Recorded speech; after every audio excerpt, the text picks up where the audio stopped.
On va commencer, je vais juste prier pour remettre ces instants. Seigneur, merci pour la joie de se retrouver, Seigneur. On ne se connaît pas tous forcément, mais c'est toi qui nous as amenés à venir ici, Seigneur, malgré les petites difficultés de parcours. Et je te remercie pour cette soirée qu'on peut passer ensemble. Merci parce que tu veux qu'on s'approche plus de toi encore. Ce soir, tu veux nous amener plus près de toi pour qu'on comprenne davantage ta parole, davantage tes Écritures, pour que ça puisse manifester de l'enthousiasme, de la joie en nous, Seigneur. Et vraiment, la Bible, c'est quelque chose de passionnant, Seigneur. C'est vraiment, on pourrait tous témoigner de ça. Et je te prie pour que notre passion elle soit renouvelée encore ce soir à travers ce qui va être dit, à travers ce qui va être lu, à travers ce qui va être entendu. Je te demande qu'on puisse vraiment ouvrir nos cœurs à ta parole, Seigneur. Qu'on puisse vraiment passer un moment centré sur toi, à ton écoute, et juste à tes pieds, Seigneur Jésus. Amen.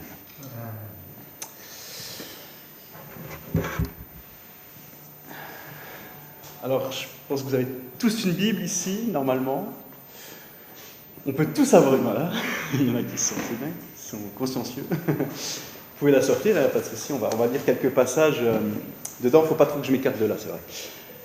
On peut tous avoir une Bible, et puis il ne faut pas trop que je m'écarte du champ de vision non plus. On peut avoir une Bible, lire la Bible, et pourtant échouer à l'observer, échouer à l'interpréter et à l'appliquer. D'accord ? C'est vraiment, on peut vraiment passer à côté. Mais l'objectif des sessions qu'on a eues, de la session qu'on a ce soir, des sessions qu'on va avoir, c'est pas de maîtriser la Bible. Ça va pas être de maîtriser la Bible, mais plutôt d'être maîtrisé par elle. C'est vraiment ça l'objectif principal. Et ce soir, on va parler de deux essentiels qui sont nécessaires quand on ouvre la parole de Dieu pour nous plonger dedans. On va parler de l'observation. L'observation, c'est-à-dire qu'on va ouvrir nos yeux, c'est comme ça que j'appelle l'observation. Et on va aussi parler de l'interprétation de ce qu'on a observé, ouvrir notre esprit. C'est ce dont on va parler ce soir. Et si on ne navigue pas avec ces essentiels que sont l'observation et l'interprétation, on verra dans une autre session l'application, on risque vraiment de passer à côté du message de la Bible et puis des fois de dire des bêtises. Donc ces essentiels, ils sont nécessaires. On va déjà commencer par comprendre comment ouvrir nos yeux, comment observer la Bible. L'observation, c'est quelque chose qui est vraiment très important. Je pense que ça vous est tous arrivé de rencontrer quelqu'un que vous ne connaissiez pas au premier abord. Donc vous saluez, une poignée de main, vous échangez quelques mots de politesse, un sourire, puis après vous partez. Et si on vous demandait de décrire la personne que vous veniez de rencontrer, ça pourrait être compliqué. Pourquoi ? Parce qu'à moins d'avoir fait une note mentale de sa description physique, sa couleur de cheveux, ses yeux, etc., à moins d'avoir fait ça va être compliqué de décrire la personne, en fait. Parce qu'on aura eu du mal, on n'aura pas pris le temps de l'observer. Donc l'observation, elle est fondamentale. Un autre exemple, pour dire à quel point l'observation est fondamentale, on va prendre l'exemple d'un couple qui est à la maison, et le mari est dans le salon, sur son canapé, en train de regarder son téléphone, et puis la femme qui rentre juste après, et qui commence à lui partager ce qu'elle a vécu pendant la journée, et puis vous avez le mari qui est sur son téléphone, qui daigne à peine lever la tête, qui n'observe pas, et qui se contente de questions, de réponses un peu toutes bêtes du type oui, oui, ma chérie, ah oui, d'accord, ah super, ah oui, intéressant. Voilà, des trucs un peu bateaux comme ça, hein, qu'on peut tous dire. Et puis il n'observe même pas que son épouse est allée chez le coiffeur. Voilà. Et puis vient le moment de se mettre au lit, et puis vient la question fatidique, chérie, tu ne remarques rien. Et puis là, le gars, il se trouve pris au dépourvu parce qu'il n'a pas observé, en fait. Il est passé à côté de l'observation, et ce qui fait qu'il risque de passer une nuit un peu houleuse, quoi. Il risque de ne pas dormir tout de suite. Donc l'observation, elle est capitale. Elle est vraiment essentielle. Et ça, c'est une des phases essentielles de l'étude de la Bible. Observation, ouvrir nos yeux. On verra l'interprétation, ouvrir notre esprit, et dans une prochaine session, l'application, ouvrir notre cœur. Donc déjà, avant d'aller plus loin, quelle est la première chose à faire avant d'ouvrir notre Bible? Prier. Excellente réponse.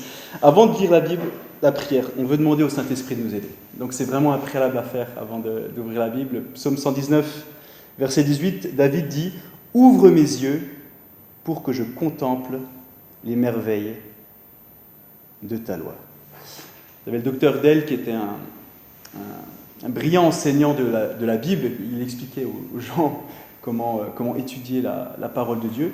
Et il disait la chose suivante, étudier la Bible sans prier, c'est de l'athéisme. Mais prier sans étudier la Bible, c'est de la présomption.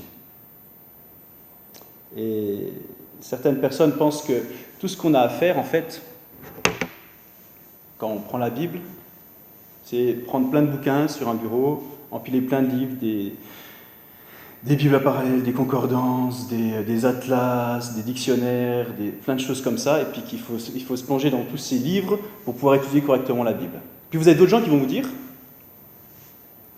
ah ben, il faut prier. Et le problème, c'est qu'aucune de ces deux choses sont justes. Pour étudier la Bible, on a besoin d'outils, on a besoin de prière, on a besoin d'un bon équilibre des deux. Ce n'est pas juste tout de l'étude dans des livres, ce n'est pas juste tout de la prière, c'est un bon équilibre des deux. Les deux sont justes. Moi, je suis allé dans plusieurs églises, et j'ai vu des églises qui étaient vraiment dans la Bible, dans la parole de Dieu, voilà. Mais il y avait peu de place pour le Saint-Esprit. Et au contraire, j'ai vu des églises où il y avait beaucoup de place pour le Saint-Esprit, beaucoup de place pour la prière, des choses comme ça, mais peu de place pour la parole de Dieu. Et je trouvais dommage parce que je me suis toujours fait la réflexion, c'était comme aller chez des parents divorcés, en fait, quand j'allais dans ces églises. Un coup, j'allais chez le papa, qui représentait la parole de Dieu. Un coup, j'allais chez la maman, qui représentait le Saint-Esprit, en fait. Et puis, j'avais l'impression d'aller chez des parents divorcés, en fait. Alors que Dieu veut qu'on ait un équilibre de la parole et du Saint-Esprit. Et je pense pour avoir une église dynamique, centrée sur Dieu, proche du cœur de Dieu, il faut avoir cet équilibre entre la parole de Dieu et le Saint-Esprit. Et je pense que c'est fondamental d'avoir cet équilibre-là. Proverbe chapitre 2 nous dit, d'ailleurs, que si tu élèves la voix vers Dieu, si tu pries pour comprendre, alors tu trouveras la connaissance de Dieu. Donc, en priant, Dieu peut nous apprendre des choses. Donc ça, c'est vrai pour la prière. Mais dans Hébreux chapitre 11, verset 6, Dieu récompense ceux qui le cherchent. Et le mot grec pour cherche, c'est le mot exétéo, qui induit la notion de persévérance, de faire tous ses efforts, de scruter, de creuser, de faire des investigations, d'y mettre tout son cœur. Donc il y a aussi cette notion de faire tous nos efforts. Dans Esdras, c'est marqué « étudier la Bible, étudier la parole de l'Éternel, étudier la loi de l'Éternel ». Donc il y a cette notion aussi d'étude. Il y a cette notion de prière, il y a aussi cette notion d'étude. Donc 3 approches sur comment observer la Bible ce soir. Premièrement, on va voir qu'on va être appelé à observer la Bible comme un étudiant. C'est la première approche. Deuxième approche, on va être amené à observer la Bible comme un journaliste. Et troisième approche, on va observer la Bible comme un détective. D'accord ? Ça, c'est ces 3 approches pour l'observation de la Bible. Et j'espère vraiment que vous allez pouvoir vous emparer de certaines choses, certaines pépites qui vont être dites, pour que ça puisse dynamiser votre méditation de la parole de Dieu, votre étude de la parole de Dieu. Alors déjà, comme un étudiant, observez la Bible comme un étudiant, face à un texte. Peut-être que ça rappelle des souvenirs douloureux au niveau de la scolarité, pour ceux qui ont été, même au primaire, au collège, lycée, la fac, l'étude de texte, d'accord. Et c'est vrai que notre scolarité, elle nous a appris à prendre en compte le contexte d'un texte. Quand vous passez un concours de la fonction publique, par exemple, avec une épreuve d'explication de texte, où il faut expliquer des phrases, d'accord, dans un texte, il y a 2 étapes. La première étape, c'est situer la phrase dans son contexte. Et la deuxième étape, c'est en expliquer le sens toujours en fonction du contexte. Donc ne jamais traiter une explication sans tenir compte du contexte. Et le contexte, il est vraiment fondamental dans la lecture, dans l'étude de la Bible.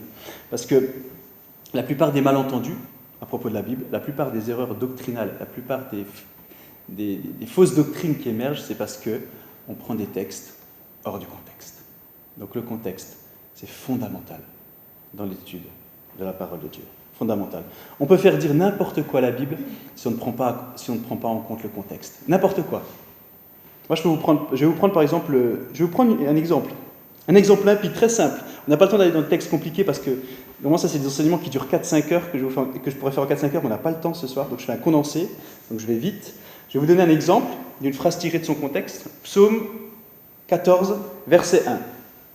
Il n'y a pas de Dieu. Voilà.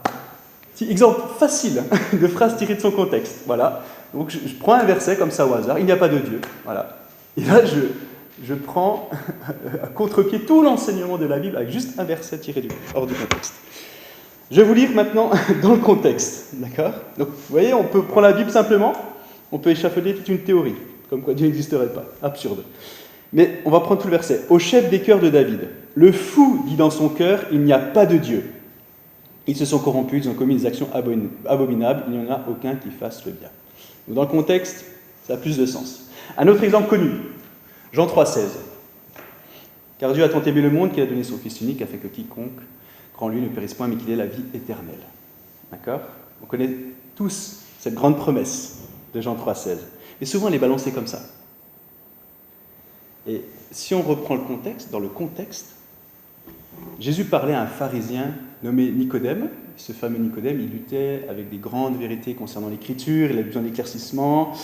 Et Jean continue, chapitre 3, versets 17 à 18, il dit « Dieu, en effet, n'a pas envoyé son Fils dans le monde pour juger le monde, mais pour que le monde soit sauvé par lui. Celui qui croit en lui n'est pas jugé, mais celui qui ne croit pas est déjà jugé, parce qu'il n'a pas cru au nom du Fils unique de Dieu. » Et bien qu'il y ait cette promesse de Jean 3,16, il y a aussi un avertissement qui suit. Et des fois, on balance juste la promesse et puis débrouille-toi avec ça. Mais il y a un avertissement qui suit. Jésus promet le salut, mais il promet également le jugement. Et il nous offre la responsabilité de croire. Et si nous croyons en lui, nous sommes sauvés. Et si nous décidons de ne pas croire, de ne pas prêter attention à ses paroles, alors nous passons sous le coup du jugement. Et c'est une promesse, Jean 3,16, mais liée à un avertissement. Donc la prise en compte du contexte, elle est fondamentale quand on étudie la Bible. Et quand on parle de contexte, on a le contexte immédiat, et puis on a le contexte éloigné. Le contexte immédiat, ça va être, on va prendre un verset, et puis le contexte immédiat, ça va être les 2-3 versets après le verset en question, et les 2-3 versets avant le verset en question. Ça, c'est le contexte immédiat. D'accord ? Par exemple, si on prend l'exemple de « Il n'y a pas de Dieu », ben, on voit que si on prend quelques versets avant, on parle du fou, d'accord ? Et le contexte plus lointain, ça va être plus... on va remonter peut-être même quelques paragraphes avant, quelques chapitres, voire aller jusqu'au début du livre, voir où la pensée qui est développée dans le verset qu'on cherche, elle débute en fait, et jusqu'où elle se termine. Donc ça peut être très vaste, le contexte d'un verset, ça peut aller très loin. Donc contexte proche et contexte éloigné. Et moi, quand je mémorise des versets, j'aime bien mémoriser avec le contexte. Ça m'évite de dire vraiment des bêtises. J'en dis sûrement, hein, mais j'essaie de bien avoir le contexte en tête, quoi. Donc, observer comme un étudiant, l'importance du contexte. Deuxième chose, observer comme un journaliste. Si vous avez fait une première année d'école de journalisme, peut-être que certains ont fait ça, hein, vous aurez appris à poser 6 questions. Qui, quoi, quand, où, pourquoi, comment. Parce que si tu ne prends pas en compte le contexte, et si tu ne prends pas en compte ces 6 questions, bah, tu seras plus un journaliste d'énergie 12 que de TF1. D'accord ? Et ces questions, elles sont fondamentales, parce que c'est pareil, c'est des questions qui nous ont suivi toute notre scolarité face à un texte. Qui, quoi, où, quand, comment. Enfin, je vous dis ça, vous savez, vous avez été confrontés à ça. Même mes CP avec qui je travaille, je leur enseigne à travailler comme ça, à se poser des questions sur le texte. Qui sont les personnages, où ça se passe, quel jour ça se passe, des choses comme ça. Et c'est vrai que dès tout petit face à un texte, ces questions fondamentales, on les appelle les 6 fidèles serviteurs. Et c'est vrai qu'elles sont bien utiles, et en particulier quand on étudie la Bible. On va prendre un verset de l'Écriture, le verset 20. De Marc 1, d'accord ? Voici le commencement de l'évangile de Jésus-Christ, Fils de Dieu. Je lis volontairement depuis le début parce que si on prend que le verset 20, justement, on aura du mal avec le contexte. Voici le commencement de l'évangile de Jésus-Christ, Fils de Dieu. Conformément à ce qui est écrit dans les prophéties, voici j'envoie mon messager devant toi pour te préparer le chemin. C'est la voix de celui qui crie dans le désert. Préparez le chemin du Seigneur, rendez ses sentiers droits. Jean parut. Il baptisait dans le désert et prêchait le baptême de repentance pour le pardon des péchés. Toute la région de Judée et tous les habitants de Jérusalem se rendaient vers lui, reconnaissant publiquement leurs péchés. Ils se faisaient baptiser par lui dans l'eau du Jourdain. Jean portait un vêtement en poil de chameau, une ceinture de cuir autour de la taille. Il se nourrissait de sauterelles, de miel sauvage.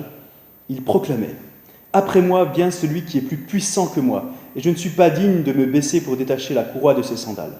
Moi je vous ai baptisé d'eau, lui il vous baptisera du Saint-Esprit. » À cette époque-là, Jésus vint de Nazareth en Galilée. Il fut baptisé par Jean dans le Jourdain. Au moment où il sortait de l'eau, il vit le ciel s'ouvrir et l'Esprit descendre sur lui comme une colombe. Et une voix se fit entendre du ciel. « Tu es mon fils bien-aimé, tu as toute mon approbation. » Aussitôt, l'Esprit poussa Jésus dans le désert, où il passa 40 jours tenté par Satan. Il était avec les bêtes sauvages et les anges le servaient. Après que Jean eut été arrêté, Jésus alla en Galilée. Il proclamait la bonne nouvelle du royaume de Dieu et disait « Le moment est arrivé et le royaume de Dieu est proche. Changez d'attitude et croyez à la bonne nouvelle. » Comme il marchait le long du lac de Galilée, il vit Simon et André, frères de Simon, qui jetaient un filet dans le lac. C'étaient en effet des pêcheurs. Jésus leur dit « Suivez-moi et je ferai de vous des pêcheurs d'hommes. » Aussitôt, ils laissèrent leur filet et le suivirent. Il alla un peu plus loin et vit Jacques, fils de Zébédée, et son frère Jean, qui étaient eux aussi dans une barque, et réparaient les filets. Et voici le verset 20. Aussitôt, il les appela, ils laissèrent leur père Zébédée dans la barque avec les ouvriers et le suivirent. Ok, maintenant on va faire quelques observations en mode journaliste. Demandons-nous qui sont les principaux personnages du texte. On répond à la question qui. Qui est présent dans ce texte? Allez-y, c'est à vous. Qui sont les personnages? Jean. Ouais. Jean-Baptiste qui introduit du coup Jésus-Christ, voilà. Deuxième personnage, qui d'autre? Satan. Ouais, exact. Esprit. Ouais, le Saint-Esprit, bien. Jacques. Ouais. Jésus, oui. Donc Jacques, Jean, leur père, Zébédée, il y a les anges aussi, il y a Dieu, la voix de Dieu aussi également. Qu'est-ce qu'on remarque sur les... Il y a déjà une première chose qui doit nous interpeller sur ces personnages. On va parler des personnages humains, plus humains. Qu'est-ce qui est dit d'eux? Quel était leur métier? Les pêcheurs. Donc là, on a une première clé, vous voyez, quand on identifie les personnages. Jésus, en fait, on voit qu'il choisit, dans la majorité des cas, des gens de conditions humbles. Des gens de catégorie sociale plutôt défavorisés, en fait. Ce n'est pas les puissants intellectuels, les hauts fonctionnaires. C'était la personne simple qui avait entendu que Jésus était né à Bethléem, dans un contexte très humble, la ville de Bethléem, hein, un coin paumé de l'Empire romain, il faut le rappeler. Et puis voilà, ils avaient entendu que Jésus avait grandi à Nazareth, une ville de dégoût dans la région. Hein. Et Jésus, il va vers ces personnes, et ces personnes savent tout ça, et elles le suivent. Quoi. Et c'est très intéressant de se poser la question qui, au niveau des personnages, ça nous apprend pas mal de choses. Quoi. Où ça s'est produit? Les lieux. Parce que là, on a une grande traversée. Hein. Marc, il couvre beaucoup d'endroits dans ces 20 versets. Beaucoup de territoires. Au désert. Ouais. On se déplace vers les déserts. On commence où? Ouais, on commence au Jourdain, puis la scène, elle se déplace vers les déserts de Judée, et ça se termine en Galilée. Ouais. C'est très intéressant parce que Jésus, il ne commence pas son ministère à Rome, à Athènes, le Caire, Babylone, pas du tout. Voilà. Une grosse ville, d'accord. Mais il commence voilà, dans ce coin paumé de l'Empire romain. Quoi. Ouais. Imaginez une troisième question, après la question du qui, du où. Qu'est-ce qui se passe ici? Qu'est-ce qui se passe? Il y a le baptême de Jésus, ensuite il y a sa prédication, sa tentation, et enfin l'appel. Et si on prend la question quand, le verset il parle du début de l'évangile de Jésus-Christ. Ça nous montre comment tout a commencé au début, comme Ésaïe l'avait prédit. Il cite Ésaïe en commençant au verset 2. Ésaïe disait qu'un précurseur viendrait avant que le Messie ne vienne. Et c'est ce qui s'est passé, comme le prophète l'avait prédit, au verset 12. Immédiatement, l'Esprit l'a conduit dans le désert. Il n'y a pas de temps à perdre. Dieu a un calendrier à respecter, un agenda, un ordre du jour, et ça comprend tout, et ça comprend également la période de tentation du verset 14, quoi. Et Jésus, verset 14, c'est le moment exact où Jésus commence à proclamer le message, à la suite de Jean qui a été fait prisonnier. Il reprend la même chose, le même message de repentance. Et ce qu'on voit, c'est que même si le monde se débarrasse des témoins de Dieu, Dieu il envoie des nouveaux témoins. Ici, en l'occurrence, c'est Jésus-Christ, son propre Fils. Pourquoi Marc a écrit cet évangile? Pourquoi il a écrit ce récit? C'est pas facile. Dans certains livres, c'est facile. Dans l'évangile de Jean, il est très facile de savoir pourquoi Jean a écrit cet évangile. Il suffit de regarder à la fin du chapitre, Jean chapitre 20, à la fin, il y a les deux derniers versets, c'est comme une signature de l'auteur. Et il est dit que Jésus a fait encore en présence de ses disciples beaucoup d'autres miracles qui ne sont pas écrits dans ce livre, mais ces choses ont été écrites afin que vous croyiez que Jésus est le Christ, le Fils de Dieu, et qu'en croyant vous ayez la vie en son nom. Voilà pourquoi il a écrit. Jean, pourquoi il a écrit son évangile? Pour vous croyez que Jésus est le Fils de Dieu, et qu'en croyant en Jésus, le Fils de Dieu, vous ayez la vie éternelle. C'est un évangile tract. Croyez en Jésus, vous aurez la vie éternelle. Mais pour l'évangile de Marc, vous devez presque lire tout l'ensemble quand même l'ensemble de l'évangile pour vous faire une idée quand même de quel est l'objectif de l'auteur derrière, quoi. Il y a quand même un indice au verset 1, il mentionne Jésus comme le Fils de Dieu, il parle de Jésus comme le Messie, celui qui a accompli toute l'Écriture. Et ce Messie, c'est aussi le Fils de Dieu. Donc Marc, il a écrit son évangile pour faire le lien entre le Messie, tant attendu par le peuple juif, et le Fils de Dieu. Croyez-y. C'est Marc. Question suivante. Comment Marc contribue-t-il à l'histoire de Jésus-Christ? Marc, il écrit de façon dynamique. Il y a des mots qui sont caractéristiques. Il y a le mot « immédiatement ». Il est utilisé plusieurs fois. Je ne sais pas si ça vous a frappé quand vous avez lu le texte. Est-ce que vous arrivez à me trouver des versets où il y a ce mot « immédiatement » ou « aussitôt » ou des choses comme ça? Est-ce que vous avez des versets là qui viennent?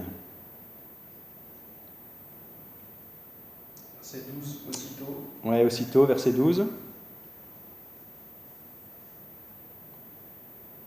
Pareil, verset 18, aussitôt, verset 20 aussi. Ouais, 20. Et puis suivant, 12, 18 et 20. Et puis verset 10, suivant les versions. Je ne sais pas ce que vous avez. Au moment où il sortait. Donc il y a cette notion d'immédiateté qui est là également. Et ça, c'est une caractéristique de l'écriture de l'évangile de Marc. C'est teinté d'aussitôt, de au moment, d'un coup, soudainement. Et on est presque fatigué quand on lit Marc parce que ça va très vite, c'est très dynamique, c'est très changeant, ça bouge beaucoup. Et ça, il veut nous renseigner. Je pense qu'il veut essayer de nous dire que Jésus, il ne s'arrête pas, quoi. Il y va, il fonce. Il est dans la mission, il y a un mouvement dynamique, il n'est pas là à se demander ce qu'il doit faire, il est actif. Voilà, il fait la volonté de son Père qui est au ciel et tout en mouvement, quoi. Donc, l'observation comme un étudiant, avec le contexte, l'observation comme un journaliste, avec les questions nos six fidèles serviteurs, qui, quoi, quand, où, pourquoi, comment. Et puis, on va enfin voir observer la Bible comme un détective. Et là, on se met en mode les experts à Miami, d'accord? On sort les microscopes, les loupes, les lampes ultraviolettes, les gants, on va chercher les indices, etc. Et on va un peu plus loin que le journaliste, c'est-à-dire qu'on va aller plus profond et prélever vraiment des indices de la scène pour comprendre, pour établir des faits. Des faits, quoi. Déjà, on peut observer tous les mots et les phrases répétées, d'accord? Un peu comme des empreintes de pas là, qui se suivent. On a vu l'exemple avec le mot aussitôt dans Marc. Et je crois vraiment que ces méthodes, peut-être ça paraît un peu fastidieux comme ça, mais en les pratiquant, vous verrez, régulièrement, ça va devenir comme une sorte de seconde nature. Et vous allez prendre des textes, vous allez dire, ah oui, ce mot-là, tac, ce mot-là, tac, ce mot-là, tac, ah oui, tac, tac. Et puis il y aura, à force de les pratiquer, ça va venir naturellement en fait. Donc voilà, mon but c'est que tout ça devienne des outils très simples et très beaux pour découvrir les vérités de la parole de Dieu. C'est ça mon objectif ce soir en fait, à travers l'observation de la parole de Dieu. Donc dans l'évangile de Marc, non seulement, mais tout au long de l'écriture, il y a des mots comme évangile, comme prédication qui sont répétés. Dans Marc, par exemple, ces mots, prédication, évangile, c'est répété 3 fois. Déjà, c'est pas pour rien. Et si on a des outils, ça peut être intéressant de se pencher sur ces mots qui sont répétés. Et pas passer dessus. Parce qu'il y a un but. Il a un objectif, Marc, quand il écrit ça. Vous savez, c'est pas comme les écrivains qui vont s'asseoir à une table et vont dire tiens, est-ce que je suis inspiré ici, je vais écrire ce qui m'inspire et puis voilà. Non, Marc, il a un objectif, il a un agenda, il doit s'y tenir, il a un ordre du jour et il écrit avec des objectifs particuliers. Donc si vous avez des outils comme des dictionnaires, des choses comme ça, cherchez les mots qui se répètent parce que ça pourrait vous apprendre beaucoup sur le sens du texte en question.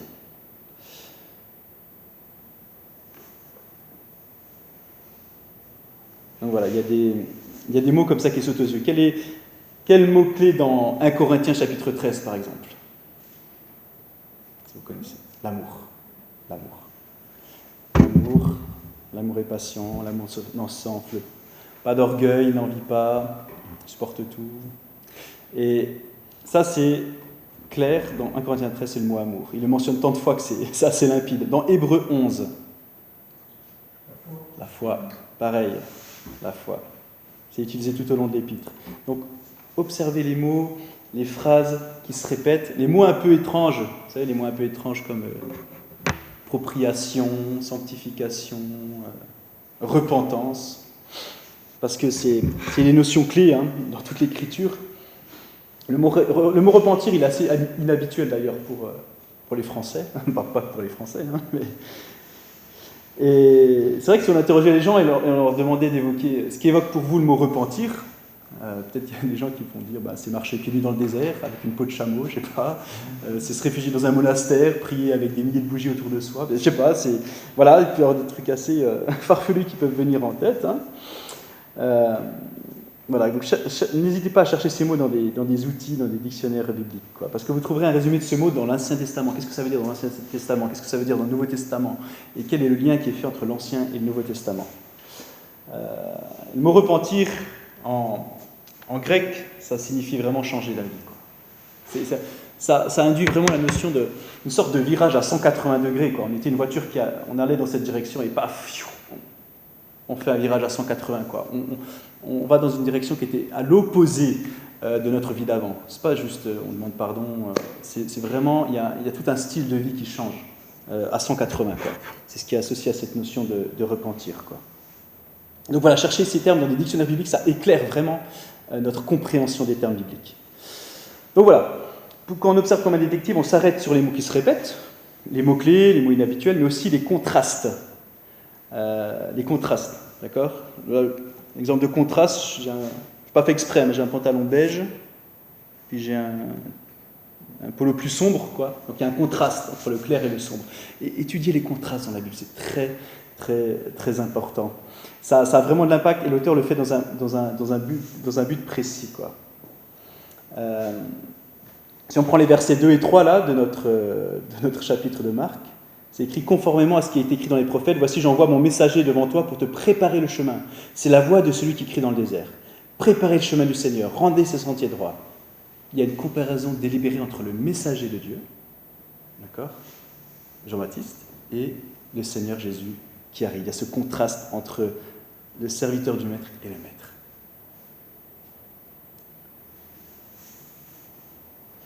Pareil, verset 13. Jésus qui passe 40 jours tenté par Satan. Il était avec les bêtes sauvages. Les anges le servaient. Et dans ce verset, on voit le contraste entre le monde spirituel dans la vie du Christ, qui porte le poids de sa mission, et le monde spirituel du diable, qui le tente, qui veut l'écarter de sa mission. Et c'est très criant, Donc, d'un côté, il y a Jésus soutenu par les anges, et d'un autre côté, Satan qui le tente. Donc, les mots qui se répètent, quand on observe comme un journaliste, les contrastes, et aussi les figures de style. Les figures de style, on les aime bien parce que ça ajoute un peu du piquant à la langue. C'est sympa, quoi. Ça améliore la communication, quoi. Et, par exemple, voilà, une figure de style, une image, une figure, ouais, un sens figuré, par exemple, ce serait... par exemple, si je mets... si je dis... tiens, je vais prendre ta Bible. Si je dis je me tiens dans la parole de Dieu. C'est pas... je me mets par terre et puis je vais marcher dessus, je me tiens dans la parole de Dieu, d'accord? C'est un sens figuré. Et c'est ces expressions, avec ce sens figuré, qui sont importantes, en fait, dans la Bible. Et elles sont très révélatrices. Par exemple, verset 7, il proclamait « Après moi vient celui qui est plus puissant que moi, et je ne suis pas digne de me baisser pour détacher la courroie de ses sandales. » Ça, pareil, c'est au sens figuré, quoi. C'est parce que au Proche-Orient, en ce temps-là, la coutume, quand tu honorais un invité, c'était que tu t'occupais de lui, tu mettais de l'huile sur ses cheveux, sur sa barbe, tu le déchaussais, le serviteur le déchaussait, lui lavait les pieds. Voilà, c'est cette coutume-là, cette idée de prendre soin, et pas forcément une prise de sens littéral, quoi. Une autre figure de style utilisée par Jésus, une autre figure, avec un sens figuré. Quand il disait à ses disciples, suivez-moi, je ferai de vous des pêcheurs d'hommes. C'est pas, on va sortir la canne à pêche, les épuisettes, et puis on va pêcher les gens comme ça. C'est pas, voilà. Donc il faut aller au-delà de ça. Non, c'est important parce que des fois, on utilise du sens figuré pour asséner des vérités comme ça. Et non, c'est sortez vos cannes et vos filets spirituels pour que j'utilise votre service pour amener les gens plus près de moi. Donc voilà. Et puis un truc important pour finir avec l'observation, c'est quand on se rajoute dans la photo, quand on plonge dans la Bible en fait. Et vous savez, des fois les experts qui sont sur une scène de crime, puis ils se mettent à réfléchir comme ça avec leur lunette de soleil, ils baissent un peu les lunettes de soleil comme ça et puis ils réfléchissent. Puis vous les voyez, ils se projettent dans la scène de crime et puis ils voient le tueur, ils voient tout ce qui s'est passé et tout. Ils plongent littéralement dans la scène du film. Et je pense que nous, pour qu'on puisse bien observer la Bible, c'est important de plonger dedans, de se voir là, à ce moment-là où Jean-Baptiste il est là dans le désert, s'imaginer dans ce sable, près du Jourdain, voir Jean-Baptiste qui est en train de prêcher, voir la foule, les lépreux, sentir l'ambiance. Et puis vous avez Jésus qui arrive, qui fend la foule, vous l'entendez parler, puis vous avez envie d'aller plus proche. Vous voyez ce que je veux dire? Vous plongez dans le récit, vous vous mettez dans la photo, quoi, avec, quoi. Et je crois que une chose aussi que je rajoute, c'est que si vous avez l'occasion d'aller en Israël, je vous encourage à y aller. Je ne sais pas si certains sont allés ici. Je pense qu'on appréhende autrement les passages bibliques, les lieux, et puis voilà, les endroits où Jésus a marché. Je pense que c'est vraiment... Je pense que ça revêt une autre dimension quand on va sur les lieux, vraiment. Je vais sûrement d'ailleurs y aller prochainement avec un couple d'amis, dans un de ces buts-là aussi. Donc voilà, plonger dans le contexte, quoi. Donc l'observation, elle est fondamentale pour notre compréhension du texte biblique. Il y a un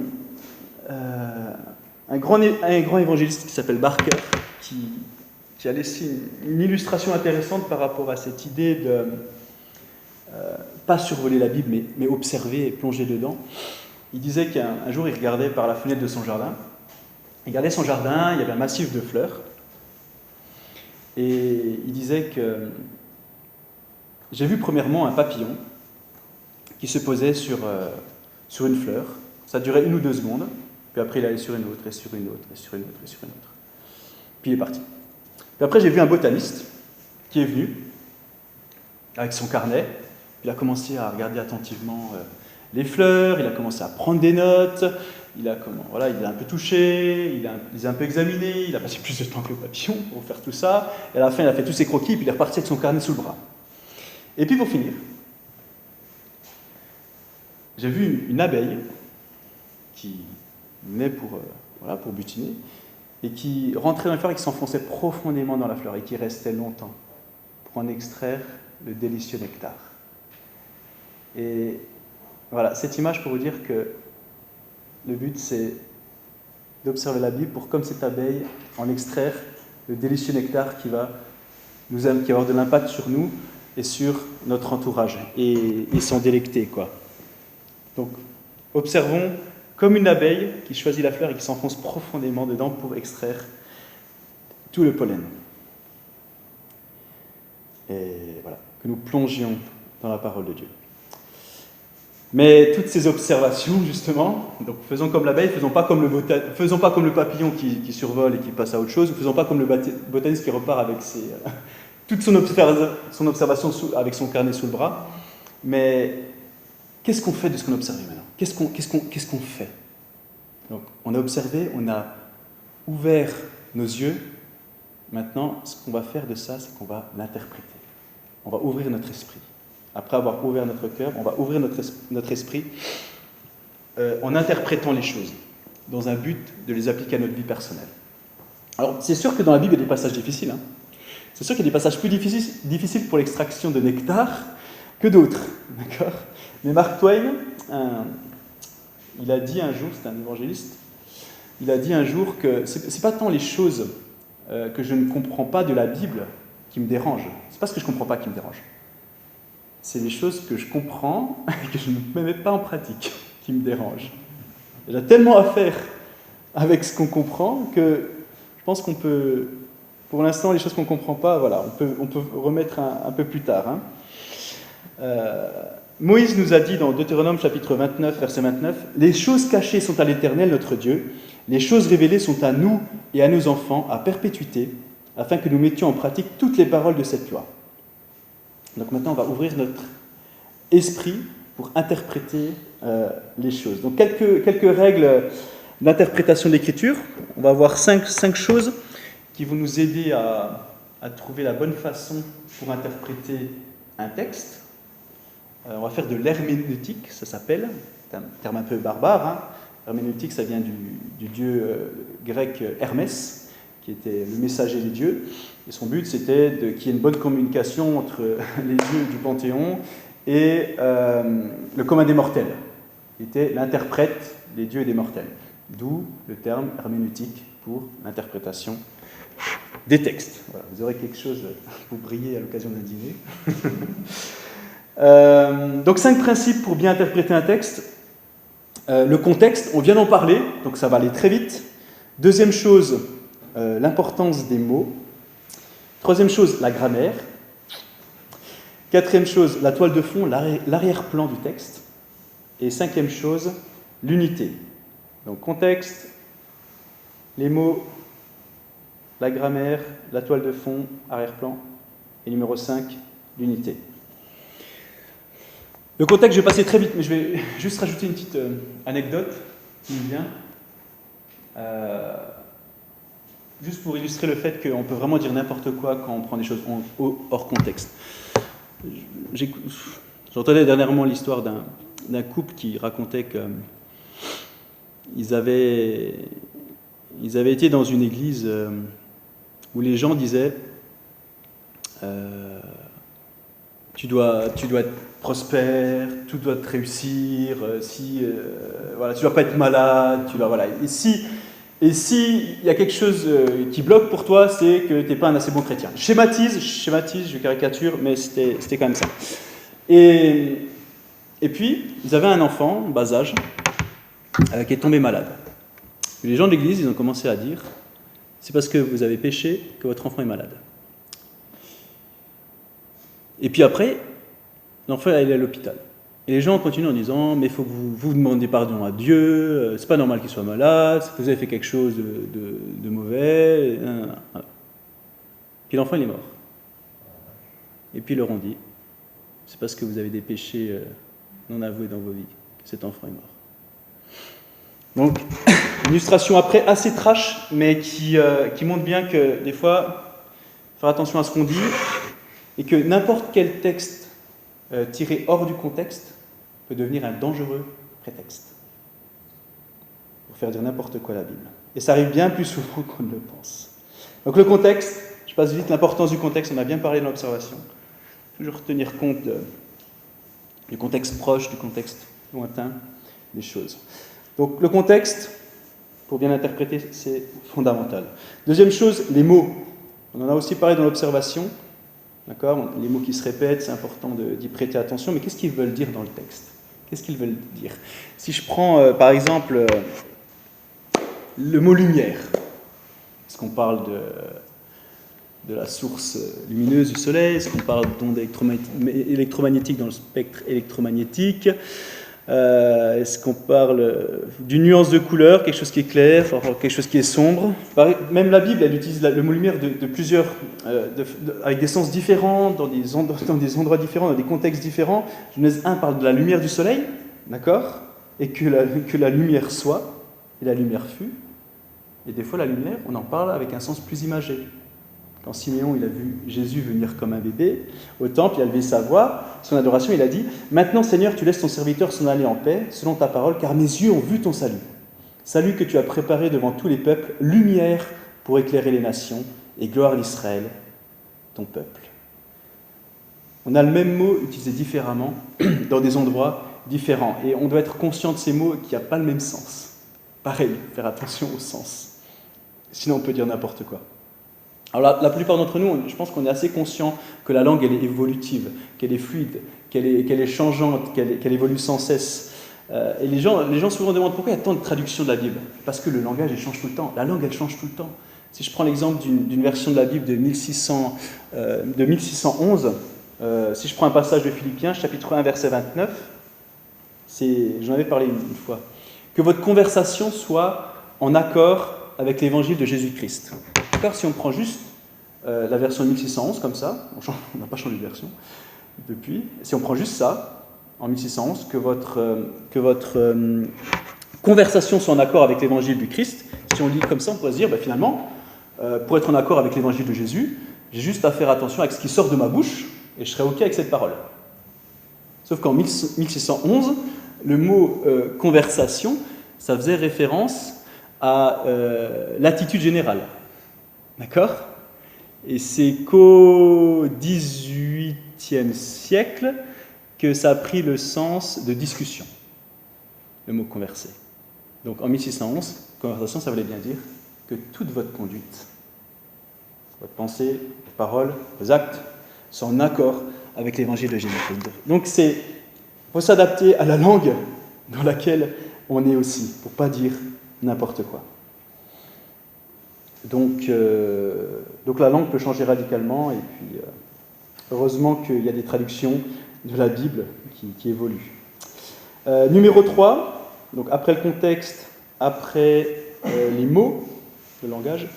Troisième chose, la grammaire. Alors ça paraît, ça fait peut-être appel des souvenirs douloureux, la grammaire. Je suis désolé, je vais faire très bref. On a besoin de comprendre les interactions entre les mots dans une phrase. Parce que si on ne comprend pas les liens qu'il y a entre les mots, on va avoir des difficultés à comprendre. D'accord ? Ça s'appelle la syntaxe, d'accord ? L'articulation des mots dans une phrase. Si je vous dis par exemple table, pain, chocolat, couteau, fils, est-ce que vous comprenez ce que je suis en train de dire ? C'est compliqué. Mais par contre, si je vous dis je suis devant une table, sur cette table il y a du pain, j'en découpe une tranche pour faire une tartine à mon fils sur laquelle j'étale du Nutella, vous comprenez mieux ce que je suis en train de dire. Donc c'est important de bien comprendre les relations qu'il y a entre les mots. Voilà. Donc il faut une phrase complète qui puisse vous exprimer la pensée que je veux vous partager. Ça c'est important, c'est fondamental. On va aller à l'évangile de Jean maintenant, chapitre 21. Et on va passer 16 versets dedans, une quinzaine de versets dedans. Donc ça peut être intéressant de prendre le passage. Donc évangile de Jean, chapitre 21. Jésus se montra de nouveau à ses disciples Et il se montra ainsi. Simon-Pierre, Thomas appelé Didyme, Nathanaël, qui était de Cana en Galilée, les fils de Zébédée et 2 autres de ses disciples étaient ensemble. Simon-Pierre leur dit, « Je vais pêcher. » Ils lui dirent, « Nous y allons, nous aussi, avec toi. » Ils sortirent donc et montèrent dans la barque. Mais ils ne prirent rien de cette nuit-là. Le matin venu, Jésus se trouva sur le rivage, mais les disciples ne savaient pas que c'était Jésus. Et Jésus leur dit, « Enfants, n'avez-vous rien à manger ?» « Non, répondirent-ils. Il leur dit, « Jetez le filet à droite de la barque, et vous trouverez. » Ils le jetèrent, ils ne pouvaient plus le tirer à cause de la grande quantité de poissons. Alors, le disciple que Jésus aimait dit à Pierre, « C'est le Seigneur. » Simon-Pierre, ayant entendu que c'était le Seigneur, mit son vêtement et sa ceinture, car il était nu, et se jeta dans la mer. Les autres disciples vinrent avec la barque, car il n'était éloigné de la terre que d'environ 200 coudées, en tirant le filet plein de poissons. Quand ils furent descendus à terre, ils virent là des charbons allumés, du poisson mis dessus et du pain. Jésus leur dit, « Apportez de ces poissons que vous venez de prendre. » Simon-Pierre monta dans la barque et tira à terre le filet qui était plein de 153 grands poissons. Et quoiqu'il y en eût un si grand nombre, le filet ne se rompit point. Jésus leur dit, « Venez et mangez. » Et aucun des disciples n'osait lui demander, « Qui êtes-vous » parce qu'il savait qu'il était le Seigneur. Jésus s'approcha, et prenant le pain, il le rendonna. Il fit de même du poisson. C'était déjà la 3e fois que Jésus apparaissait à ses disciples depuis qu'il avait ressuscité les morts. Lorsqu'ils eurent mangé, Jésus dit à Simon-Pierre, « Simon, fils de Jean, m'aimes-tu plus que ceci ?» Il lui répondit, « Oui, Seigneur, vous savez que je vous aime. » Jésus lui dit, « Paie mes agneaux. » Il lui dit une seconde fois, « Simon, fils de Jean, m'aimes-tu » Pierre lui répondit, « Oui, Seigneur, vous savez bien que je vous aime. » Jésus lui dit, « Paie mes agneaux. » Il lui dit pour la 3e fois, « M'aimes-tu » Et il lui répondit, « Seigneur, vous connaissez toutes choses. Vous savez bien que je vous aime. » Jésus lui dit, « Paie mes brebis. » En vérité, ouais. Vas-y. En vérité, je te le dis, quand tu étais plus jeune, tu te saignais toi-même et tu allais où tu voulais. Mais quand tu seras vieux, tu étendras les mains et un autre te ceindra et te mènera où tu ne voudras pas. Super, merci. Alors, par rapport à ce que j'ai dit au niveau de la grammaire, ce qui peut être intéressant ici, c'est le verset 15. Lorsqu'ils eurent mangé, Jésus dit à Simon-Pierre, « Simon, fils de Jonas, m'aimes-tu plus que ceci ?» Si on ne prend pas le temps de bien observer, de bien regarder, le ceci, ces 2 mots, ceci, il peut y avoir 2 possibilités pour ceci. Pierre, est-ce que tu m'aimes plus que toutes les choses que tu as de ton quotidien ? Est-ce que tu m'aimes plus que tes poissons ? Est-ce que tu m'aimes plus que tes filets ? Est-ce que tu m'aimes plus que ton bateau, ta barque, tes amis, tout ça, ta propre occupation, ton poste, ton lieu de sécurité ? Et ce pronom démonstratif, ça, il peut signifier ça, mais il peut aussi signifier, ça peut être aussi un pronom qui désigne les autres disciples. D'accord ? Je ne réponds pas à la question ce soir, je vous laisse chercher. Et donc, d'où l'importance de bien comprendre les relations entre les mots. Faire un peu de grammaire, parfois, ça peut aider, quoi. Voilà, Jésus pourrait interpeller Pierre. Est-ce qu'il l'aime plus que les autres disciples ? Voilà. Tous les autres disciples étaient autour de Pierre, finalement. Et puis, comme s'il lui disait, tu te souviens, Pierre, dans Jean 13, tu t'es vanté que même si tous m'abandonnaient, tu ne m'abandonnerais pas. Ça peut être que Jésus est en train de revenir sur cet événement aussi avec Pierre. Pierre, est-ce que tu m'aimes vraiment plus qu'eux, quoi ? Peut-être ça, peut-être autre chose. Donc voilà, la grammaire peut nous aider à affiner le sens de certains passages, quand on est face à un passage difficile. Principe numéro 4. L'arrière-plan, la toile de fond sociale, culturelle, historique. Toujours interpréter un texte à travers la lumière de la toile de fond socio-historico-culturelle. Voilà, vous imaginez, c'est comme si vous rentriez au cinéma, vous avez 10 minutes de retard à cause de la CGT, et puis vous arrivez en plein milieu du film, Et puis, voilà, les personnages ont été présentés, l'action a démarré, certains lieux sont passés, et voilà, et vous avez manqué des informations essentielles que sont la toile de fond du film, l'arrière-plan du film. Et bien c'est pareil avec la Bible. Vous pouvez retirer la Bible de son cadre, et si vous la voyez dans son cadre d'arrière-plan, de toile de fond, c'est quand même beaucoup plus profitable.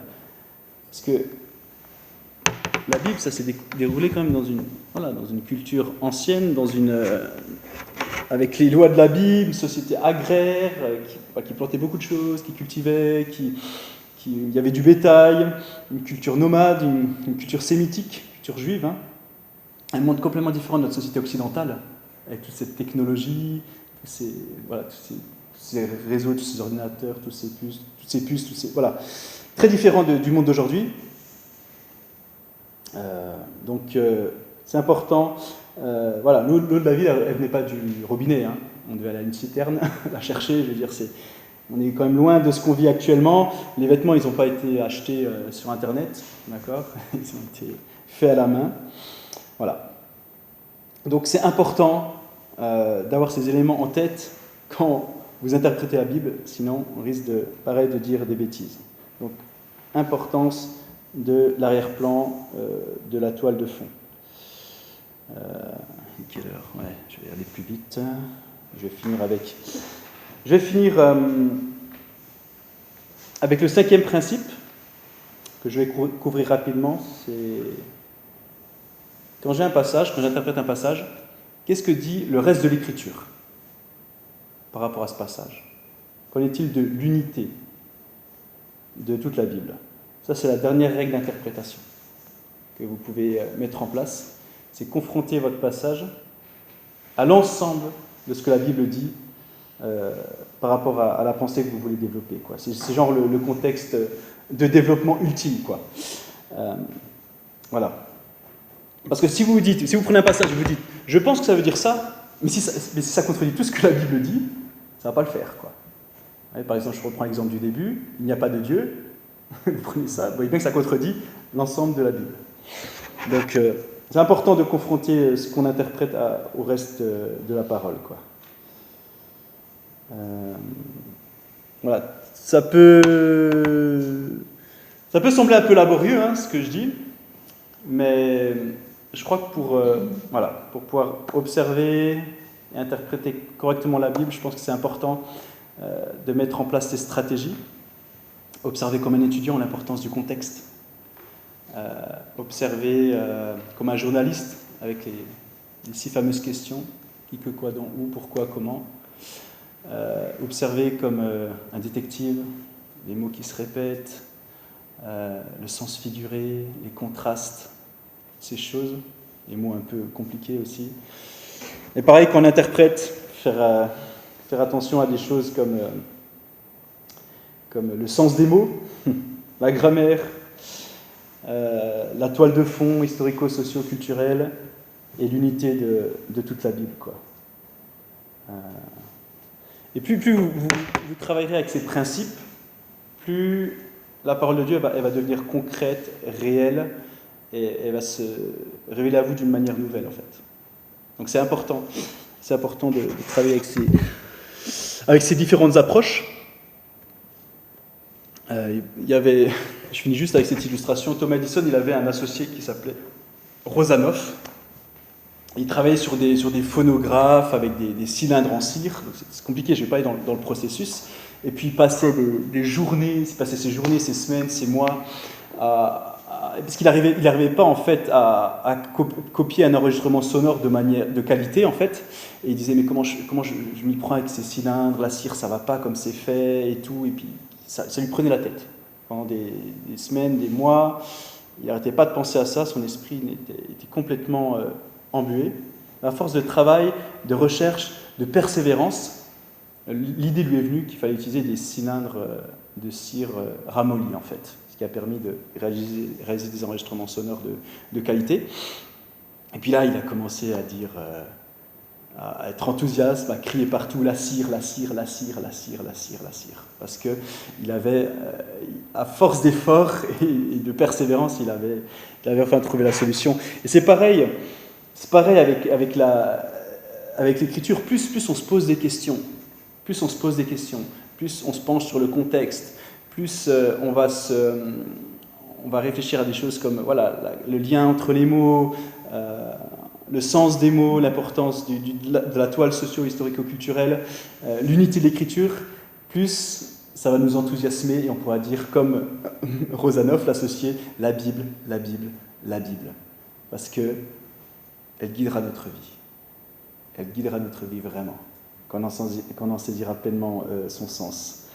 Ça deviendra comme une seconde nature en fait, et ça fera partie intégrante de notre pensée, de notre façon de voir les choses. Et on se dira plus, mais quelle est la volonté de Dieu, quoi? Quelle est ta volonté, Seigneur? Non, parce qu'on sera tellement maîtrisé par la Bible qu'on pourra avancer de manière beaucoup plus claire, beaucoup plus sensée, en accord avec les vérités de Dieu. Voilà. J'ai fini, je vais juste prier pour que le Seigneur c'est de l'impact, tout ce qu'on a dit ce soir. Seigneur, je te remercie vraiment pour cette occasion de réfléchir autour de toutes ces techniques d'observation et d'interprétation de la Bible. Je te prie pour que, comme selon l'écriture du psaume, que ta parole ne revienne pas à toi sans avoir à accomplir ce qu'elle a à accomplir dans nos cœurs. Et je te prie vraiment qu'on puisse se saisir de ces différentes approches pour ouvrir nos yeux, ouvrir notre esprit, pour que on puisse en tirer le délicieux nectar dont tu veux nous délecter, et que ça ait de l'impact dans nos vies personnelles, que ça ait de l'impact dans notre quotidien, avec les personnes autour de nous, pour qu'on se trouve renouvelé et enthousiasmé par ta parole, qu'une joie nouvelle vienne abonder dans nos cœurs à travers ces différentes approches, Seigneur. Dans le nom de Jésus, amen.